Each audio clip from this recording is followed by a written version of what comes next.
শুধু কথা বলা হয়নি বলে কত সম্পর্ক ভেঙে গেছে। শুধু কথা বলা হয়নি বলে কত মানুষ আমাদের থেকে দূরে সরে গেছে। এই কথাটা আসলেই সত্যি। সম্পর্কে যখন যোগাযোগ কমে আসে, যখন কথা বলা বন্ধ হয়ে যায়, তখন আর সেই সম্পর্কটা টিকিয়ে রাখা যায় না।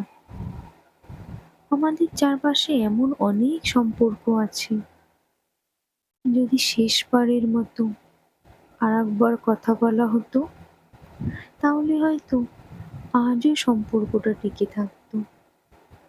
যদি মন খুলে মানুষটাকে মনের সব কথাগুলো বলা যেত, তাহলে হয়তো কাউকে কারোর কাছ থেকে দূরে যেতে হতো না।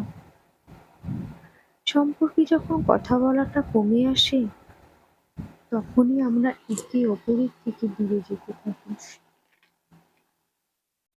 দূরত্ব বাড়তে বাড়তে একসময় কথা বলাটাই বন্ধ হয়ে যায়, আর তখনই সম্পর্কের শেষ।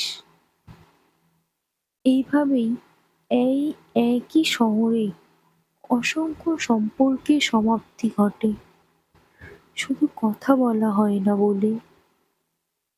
যেকোনো সম্পর্কে কথোপকথনটা খুবই জরুরি। জরুরি মানুষটার কথাগুলো জানার, জরুরি মানুষটাকে নিজের সব কথাগুলো বলার। মানুষ সবচেয়ে বেশি কষ্ট পায় প্রিয় মানুষটার কথা বলার আগ্রহ কমে যাওয়ায়, আর একসময় সম্পর্কটাই নষ্ট হয়ে যায়।